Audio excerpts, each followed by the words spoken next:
Hi Bex, thanks so much for joining us today. Hi guys, thank you so much for having me. I'm thrilled to be here. We're really excited. I'm sure we say that every time we get somebody on, we say, we're really excited, but we genuinely are really excited every time. That's what Definitely. I love it. This podcast is the best thing we've ever done because we're excited every single time we do one. Yeah, but we are really excited. We loved you on the sober session, so to be able to have you all to ourselves is just fantastic. I know, really selfish, but yeah, selfish, but good. So what we wanted to do, if it's all right with you, is just get a little bit of a backstory about, what kind of brought you to sobriety in the first place, if that's all right, please. Yeah, for sure. I was, I've always been a binge drinker. And so when I was 16, I was quite introverted and quite shy, and I fell in love with alcohol. And then for 20 odd years, I had this real binge drinking mentality where I would be often making rules around my drinking. Like there's a lot of the things that we talk about about moderation. I was doing a lot of those things, like trying to moderate my drinking and trying to drink like a normal person. Yeah. And so I would make all these rules around my drinking. I'll only have 3 drinks this week, or I'll only have, drink on certain days, or I'll only do this, or I'll only drink white spirits, or I'll only drink, I have tried to make all these rules to see if it would calm down my drinking. But once I had a taste of it, I wanted to keep going. I wanted to keep the good times going. And I didn't seem to have this off switch that others had where they would feel sick or they would feel dizzy and that would cause them to stop. And I didn't have that. So I just would keep drinking until I would black out, or I would, do things I would regret. And this went on for 20 years because I found myself in circles of friends who also like to do that, because I think that that's what we do. We gravitate towards people who like to do what we like to do. Yeah. And I also found myself in jobs that had big entertaining budgets. So we would have big functions and there would be a lot of big drinking events. And I went to live in London for a few years, and then I went to live in Sydney for a few years. And in both industries, and it was in banking, there was a big entertainment budget and also a big push to go to the pub at lunchtime as well. Like looking back now, I'm like, oh my gosh, like that's a bit crazy. But at the time, and of course I loved that. So that was brilliant for me.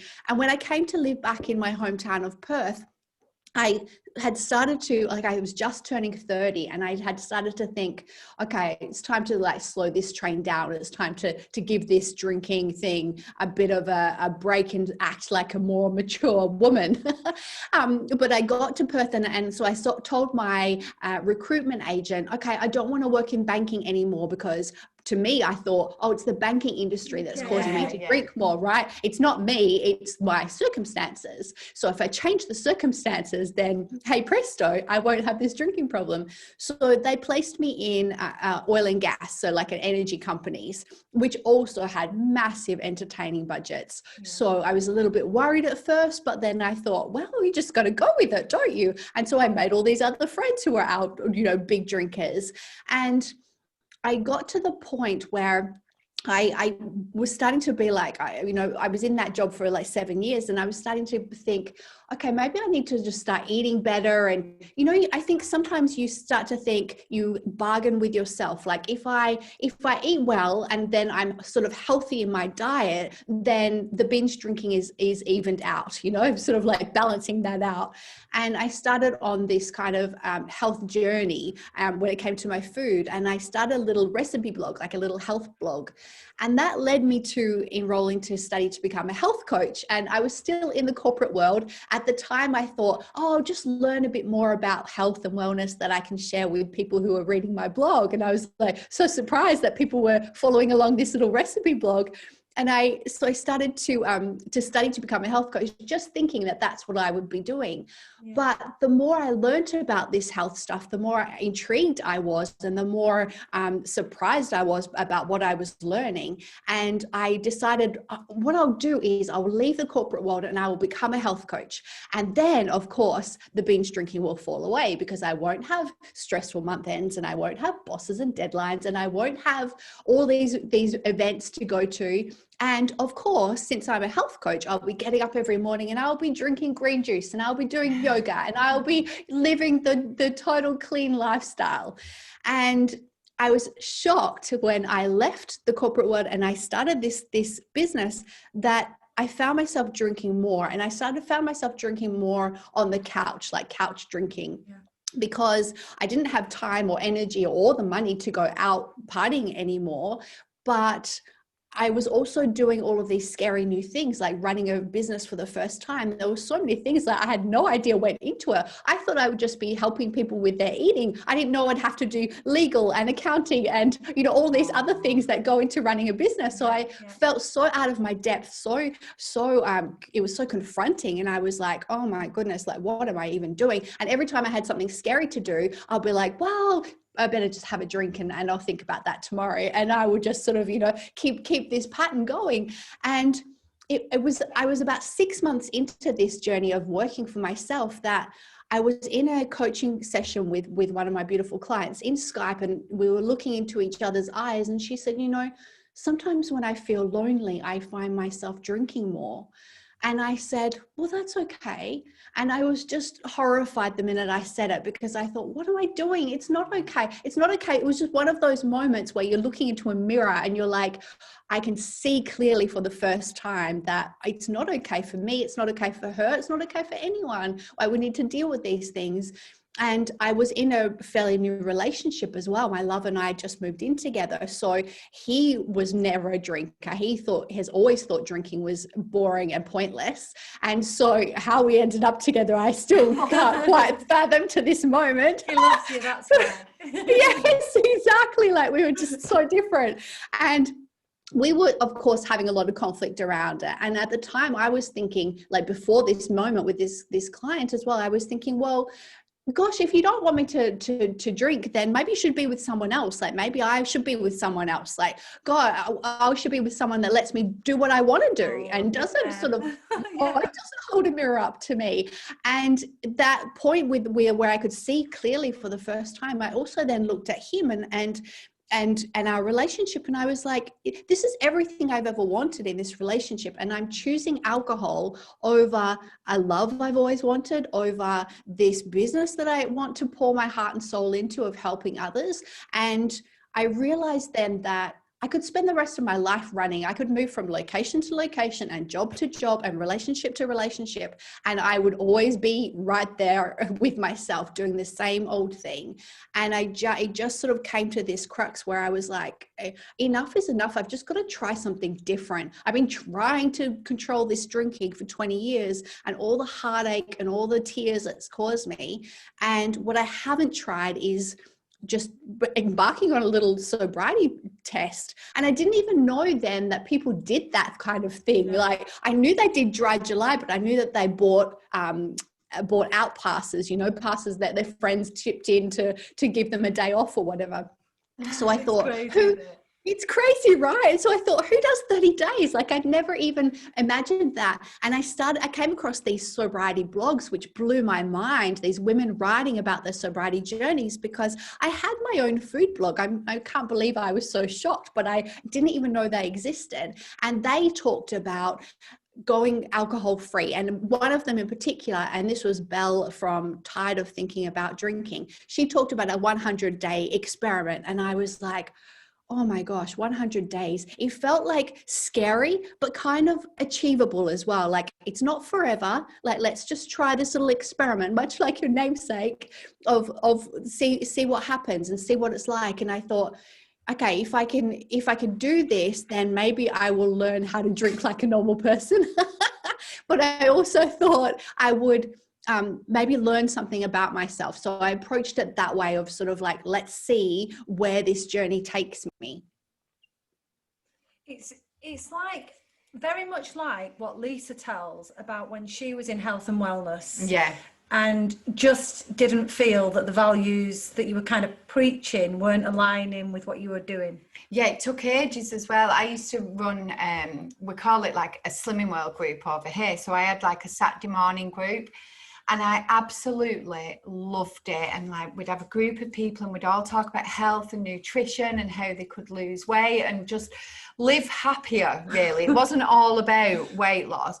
But what I was really good at, and I'm so embarrassed to say it, is what the alcohol, it was called SINs. So you could only have so many SINs, SYN. So it was short for synergy. So there was like, what were it, like 15 SINs a day? Yeah. And you could use it on alcohol, food, or whatever. Treats. Ah. So I used to like pride myself on how I could get people to fit so many gin and tonics or Bacardi Courts. Or people had said to me like, oh, it's the wine. And I'm like, I know what to do. Switch it out. Switch it to gin and slimline tonic. That is your answer. And the more I was doing it, the more I just felt such a hypocrite. Like, and now I do feel hypocritical looking back at it. Like, how could I do that then? If they'd have just took that out, it'd have been life-changing anyway. And it has been for some of the people you do, because you have actually managed to get some of the people who you knew on board with our sober experiment, haven't you? Some of the consultants as well. Yeah. Oh, brilliant. In fact, my old manager. Yeah. She's a year sober now. Oh my gosh, that's incredible. It is. But yeah, I totally get that.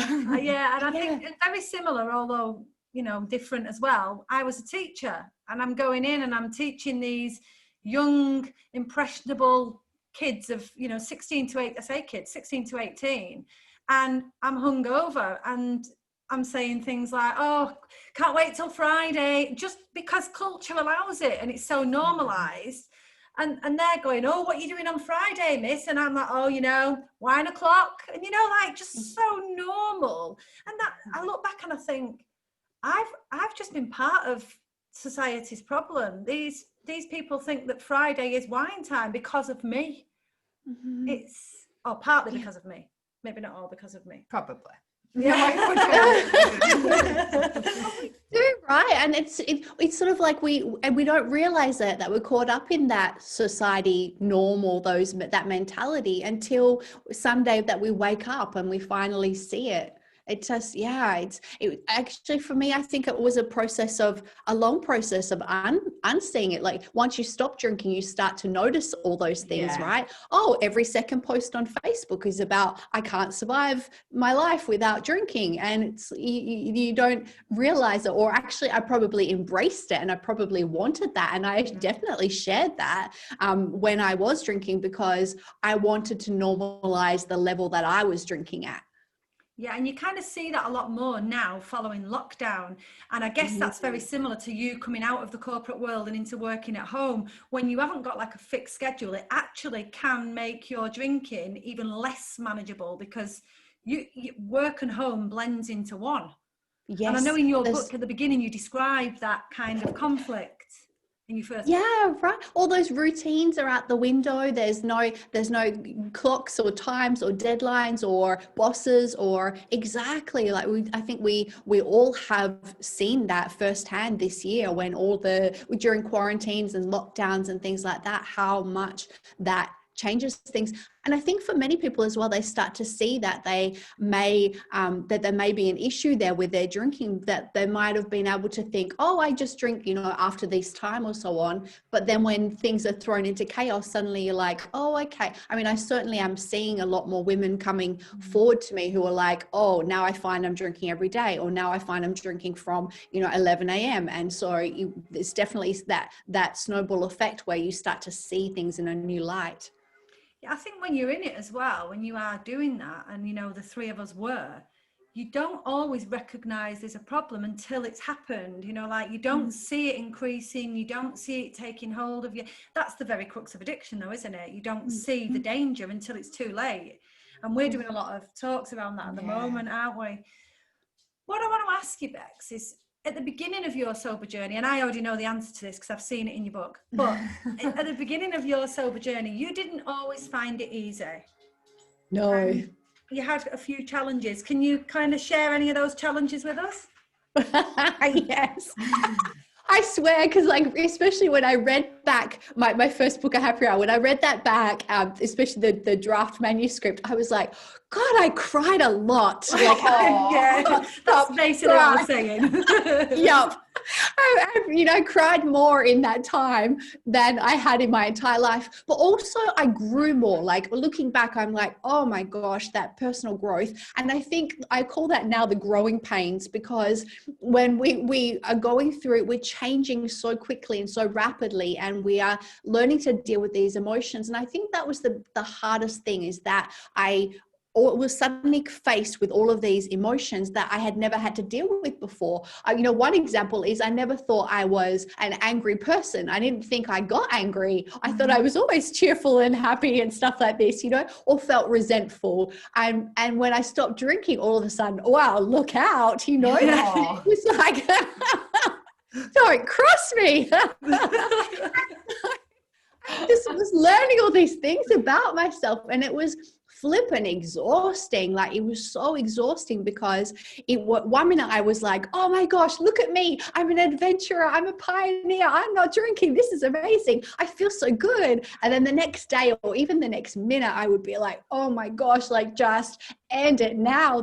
I can't cope with all of these emotions, or all of this stuff that's coming up for me. And I think also the more that we, in early sobriety, the more that we grow and change, the more of a disparity between the person that we used to be. So we look back and we're ashamed of things that we did in the past. Yeah, and that's really hard to handle and hard to cope with, like all of that, just like flashbacks and regret, and I felt like I was dealing with new emotions and trying to figure out what they were. And so much of, like, I remember Dom saying to me sometimes when I would just be sobbing, he would be like, use your words, what is it? But I didn't even know how to articulate them. I didn't even know what those emotions were. And then you're also dealing with all of this stuff, this baggage from the past, of trying to reconcile and trying to forgive yourself a lot of that, and trying to forgive others. And there's so much that I struggled with there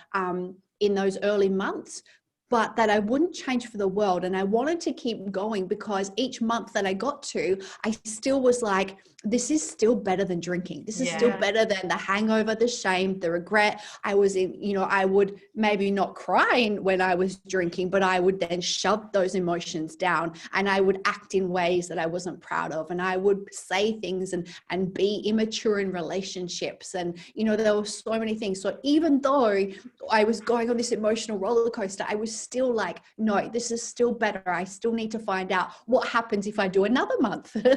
Yeah. It's like when you, we say this, like, emotional maturity seems to stop at the point at which you start drinking. So when you stop again, basically I went back to being 13 and was like, I'm not doing this, throwing my toys out of my pram about things, not knowing how to compromise, not understanding what sorrow felt like, or sadness. And I know you've been the same, Lisa, haven't you? It's like something rises and you're like, I get really worried about, because we have people on our Facebook group, the Sober Experiment one, and I'm like, your life can change so much in that year.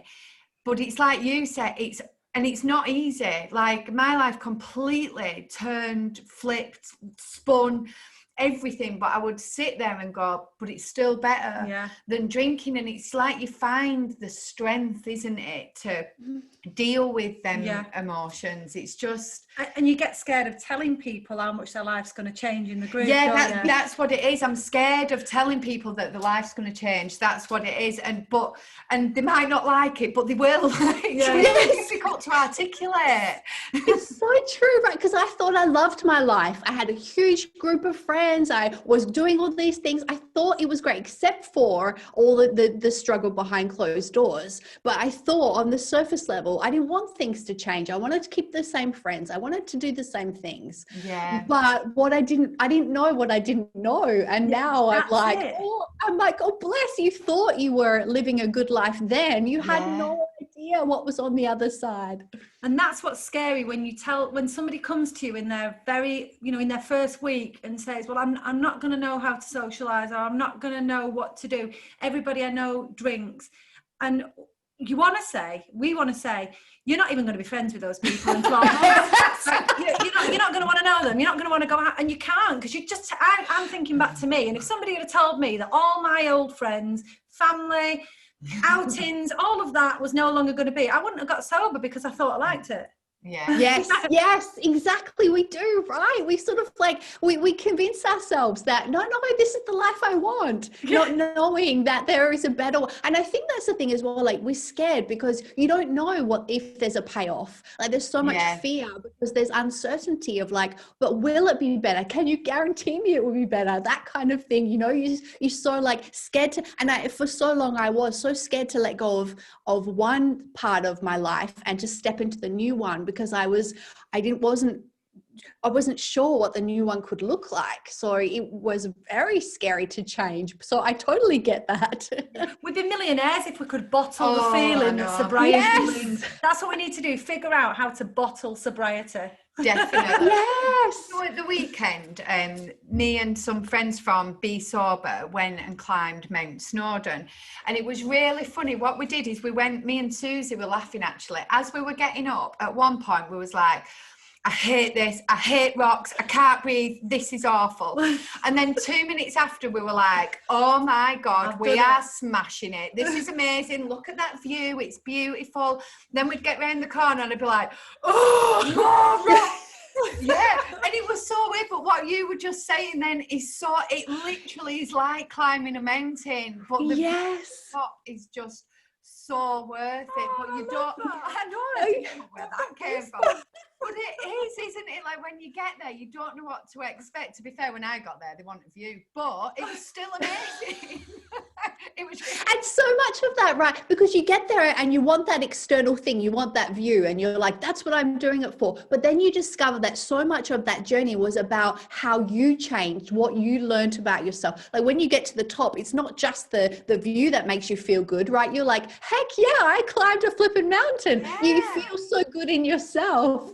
And then you get to the top, and that's the thing. Once you're sober, you don't stop. You then get yourself a big parachute and start jumping off as well. It's like, well, on the way down, we were like, right, what next one can we do? What can we do next? It's that bit of an addictive personality, isn't it? Not just climbing this challenge. Let's go do another next week. I like to ask you, and I know I've asked you this before, but it always kind of like inspires me, if you like, that your creativity, even though you've always been, from what you said, quite creative, your creativity absolutely soared. That became like your jump off the mountain, didn't it, when you got there? Yeah, it did. And so like at first I was just playing with creativity because I was like, oh, okay, it's something fun to do. It helps me to block out the emotions for a minute. But what I didn't realize was it was actually helping me to sort of process the emotions in a slower way. And I would often think, okay, if I was at a party or something that was quite difficult, especially in the first few months, I would think, well, at least you've got this creative project in the morning. Like that's something to look forward to. Like I would sort of, you know, picture myself the next morning of like getting up and feeling excited to do something for me. But then what I also discovered, because I had this idea in my head, I'd always wanted to be an author, but I had this idea, romantic notion or ridiculous notion that authors are drinkers and they go hand in hand, and you can't be a great author without being a great drinker. You know, we tell ourselves all this rubbish. And what actually happened was when I stopped drinking, I was like, I can think clearly. Who would have thought? I can actually form two thoughts together more clearly. And I also, like, I can have more fun writing, and it wasn't easy because I wasn't very good at the beginning, and I still don't think I'm anywhere near where I want to be. But it was that process of like, about once you've closed it and you feel then like, what else am I capable of? So it was that kind of thing where, oh, okay, well, could I play with this? Could I make a whole, could I make more blog posts? Could I make a whole book? Could I do a second book? Like what else could I be capable of if I've already done this thing that was so flippin' hard and found that it changed me for the better? Maybe there are other things that are also super difficult, but will be really exciting for me to experience and have a play with. See, I mean, you've pushed through lots of kind of, the comfort zone limits with your first talk on stage, which was kind of a grotty experience, wasn't it? Yes. I'd like you to tell us a little bit about that as well, please. Yes. So I was invited to give a speech, and it was my first like public speech, and it was in at the same nightclub that I used to go to when I was a teenager.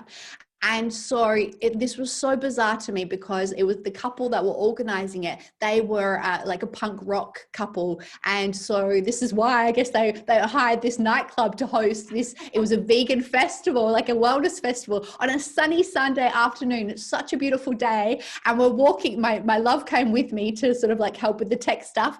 And we're walking into this dingy, dark nightclub, and the floor is sticky and it smells a bit like beer and it smells a bit like vomit. And it's like, what are we doing? It's a beautiful day outside. What are we doing in here?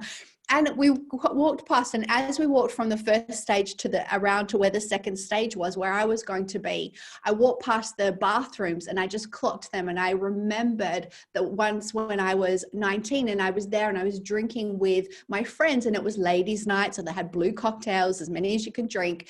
And I remember going into the bathrooms and I passed out in there. And the next thing I remember was waking up, and I came out and light was streaming in the front windows. My friends were long gone. These cleaning machines were going across the floors.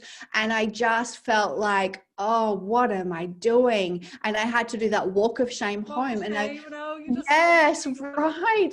Oh gosh, it's just that pit of the stomach to walk out. And then it was very early in the morning, but some people were out and about in their workout gear, in their, and the sunshine is just like, yeah, it was horrible. And I did that so many times over the years. So the fact that I was coming into this same place and giving this talk, my first talk on stage about wellness, like it just felt like this huge sign from the universe of like, this is it. You've come the full circle. And I got up on the stage and I was so scared and I was so nervous and I was shaking, but I remembered what they said about find friendly faces in the audience. So I was trying to pick up a couple of friendly faces, and they were so sweet. They were like nodding along and agreeing with me and stuff. And so I was like, oh, good. And so I kept going and I was supposed to give a Q&A afterwards, but by the time I got to the end of my talk, I was just like, I'd reached my limits of like, that's my courage, I've used it all. And so I just bolted off the stage, and the sound guy was like looking across like, okay, what just happened? And I thought, well, no one would want to ask Q&A anyway, because I wasn't very good.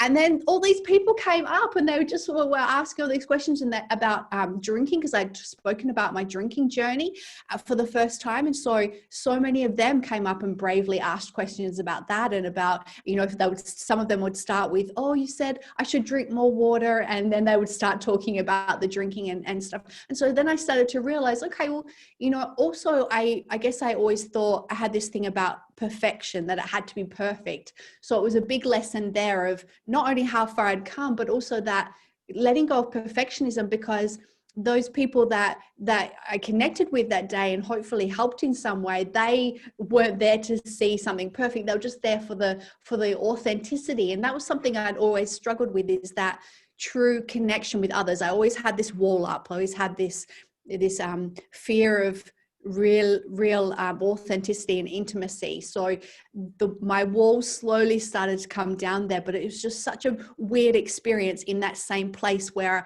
I'd had that first walk of shame. I think we've all had walks of shame. Yeah, that's fascinating though. I was just thinking as you were talking, like, would I like to go back and do a talk at any of the places where I was? And I'm like, no, I think that's such a brave, inspiring thing to do. Isn't it weird though? Everybody's got a toilet story, public toilets in the kind of bars that you're in. Everybody's got one. Everybody's got a walk of shame story. Everybody's got a kitchen story, a random kitchen story. Yes. Yeah, and we just do these things, and it's just, when you're in it, it's just so normal and so acceptable. And I mean, you say walk of shame, but actually, I don't know about how it was for you. When I've done my walks of shame, I've just kind of not been that ashamed. You've not been shamed. Yeah, I've not been that ashamed. I've just thought I'm funny. Like, oh, look at me, 5 a.m, walking home in my heels and dress, and yay, you're cleaning your steps, and oh, this isn't great. But that's been about the limit of my shame until now. And now I look back and think, oh my God, 5 a.m, old ladies out cleaning their steps, and here's me walking on looking like some sort of disaster.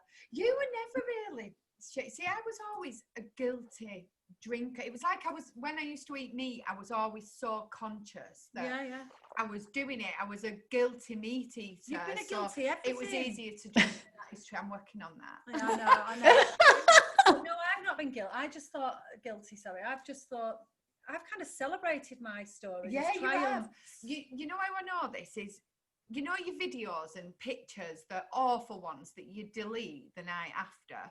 Alex never deleted hers. Or yours. So or mine. So she's got and I'm actually really grateful for it now, because I can now see how bad I was at some point.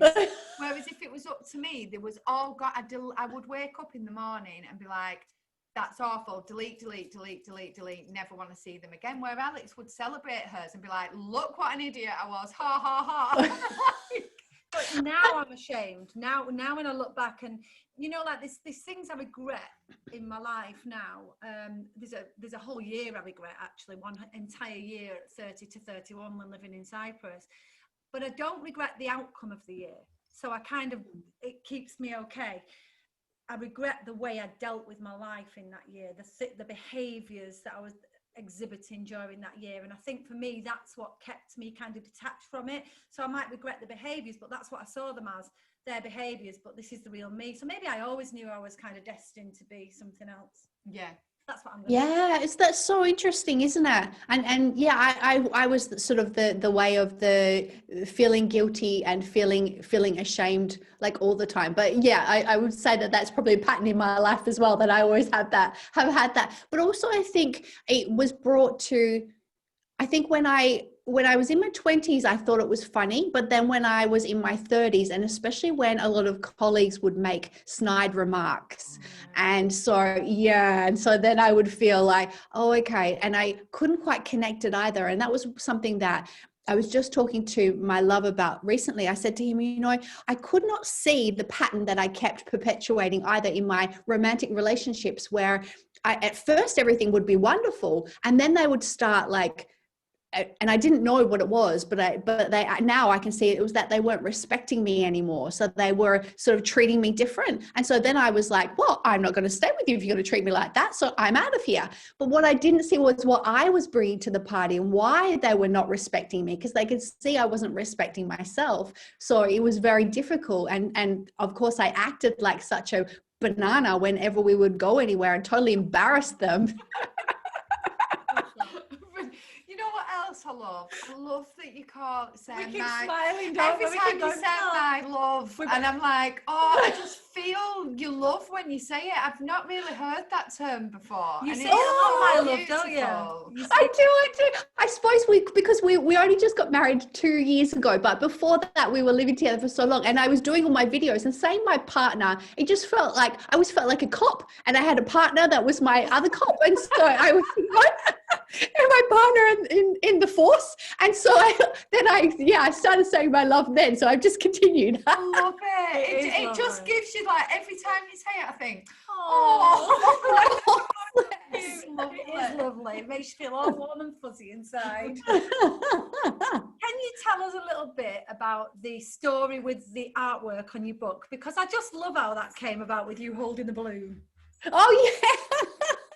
Oh yeah, I mean, I suppose because we were trying to decide what the cover would be of this book, right? It was my first sobriety memoir, but I'd read so many memoirs that were just about the drinking story, and the story would always end when they went to rehab or when they stopped drinking. So it was really a drinking memoir. And when I wrote mine, I was like, I want it to be about sobriety. I want to show people that there's life on the other side, because that was my biggest fear, that my life will be over when I stop drinking. Yeah. And these books didn't help. And so I was like, okay, I really want to show that there is life on the other side. So then I said to my love, I said to him, I don't want to, and he's the graphic designer, so he was designing it. And I said to him, I don't want a dark cover. They all have dark covers. I want to have a light cover. And he was like, all right. And so we were trying to decide, and our friend is a photographer, and he came and he's like, okay, we'll take this photo and we'll head out and we'll try and get a shot.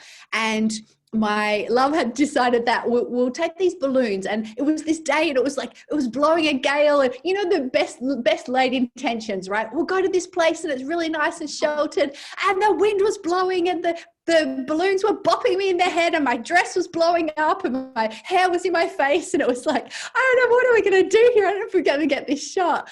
And then we walked and we decided, oh, we'll go up this other lane, and we went up this other lane, and there was this sort of an indigo blue wall, and the friend that's the photographer, he was like, okay, come and stand in front of this wall and we'll take some here. And it just like happened that the sun came out, the wind stopped, the balloon stayed still, we got the shot, and he was like, that's it, I think this is the shot. And I was like, okay, I guess we're going with the dark cover it is. Oh, that's giving me goosebumps. I know, it's so both of your books are, I love the way you tell the journey through your eyes, but you manage to get the self-help in there. That's what I love the most about your books. You know, they're learning journeys for people reading them, but it's so from the heart. Both books I felt like I knew you after the first one. Honestly, I think I stalked you for about 3 weeks afterwards. I need to meet this lady. I have to meet her. She definitely did, because right at the beginning, when we was having a few sound issues, she was like telling me your husband's name and everything. She's like, oh yeah, I'm fixing it. That's done. I'm fixing it. Yeah, I'm sorry. But no, that's what I was hoping. Like, I was hoping that it would resonate with others and that they could see themselves in the story. Yeah. Have you got plans for another book? You know, I've currently got ideas for about another 4. So I'm just like, right, I'm doing like these different topics all at the same time and going, okay, this one will go in this one will go in this one. But I'm excited. Oh, I can't wait. You have to tell me as soon as you know what the title is. No, I'm not. You got it. To read the third one, definitely. Do you want to ask anything else? Why would you do that to me? There's literally no questions on that. I'm so fangirled now. I'm like sat there going, oh my God, I don't know what else to ask. This has never happened to me. No, I just want to say a really big thank you for taking the time to talk to us, because I know how busy you are, and honestly, we appreciate it so much. And we proper fangirl. We do.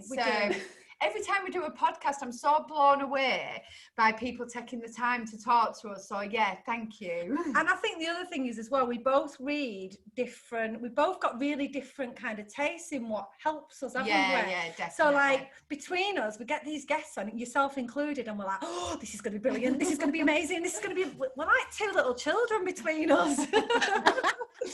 No, we've really enjoyed it, Bex. So much. And it's so good as well. Like, I think when you've got 2 hosts, because you can, like, then you've got each other as well, like, you know, to have peers and colleagues. And that's one of the things that I always miss. So I love these conversations so much because, you know, I don't have water cooler chats anymore. And so working from home and stuff. So it's like, it's so much fun. So thank you so much for having me. Oh, it's been absolutely lovely. We're really, really grateful, and I can't wait to get it released. Thanks. Thank you. Thank you.